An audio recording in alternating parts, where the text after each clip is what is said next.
Hey everyone, welcome back to my channel. It's Dr. Alessandro. Please like and subscribe. And in this video, I'm going to be talking about kind of a direction that a practice can go, whether they choose to do paper charts or they choose to do the electronic charts instead. So this is more of a matter of personal preference rather than anything else. I know that technology dictates that we are going to all eventually head towards electronic charts, healthcare records and whatnot for patients. But there are some practices that are, you could say, hybrid. That is, they have some information electronic and some paper, and some are still paper only. So right now, we're still in a period of transition or flux. Now, what are the advantages and disadvantages of each? Well, of course, the advantage to electronic is that, well, you can have all your information, all the patient information, everything at your fingertips at the computer. And that's great. That's extremely convenient. That can be fantastic. Of course, the disadvantage is and it happened recently, and this is why I'm making this video, all of a sudden a server went out and a practice lost all the production for a day.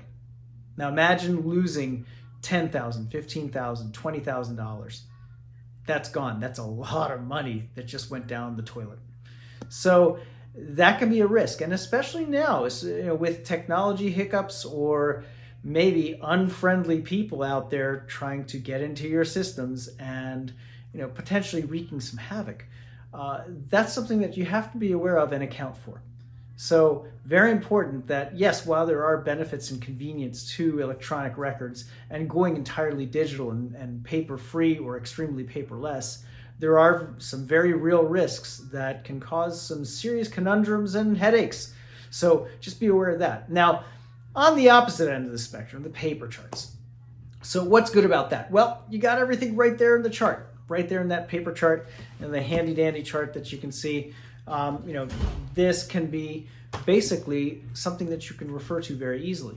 However, of course, there can be stuff that gets kind of mixed up. Papers can get lost. So there are the drawbacks to those paper charts as opposed to electronic charts. So each one, again, has its pluses and minuses. Paper charts also take up a lot of space. That's another big issue with paper charts, is that they are kind of cumbersome that way. But each system has its pluses and minuses, and your practice, of course, has to determine what's best for the function of the practice. So that said, hopefully you enjoyed this, found this helpful for you, and hope you're all staying well and healthy.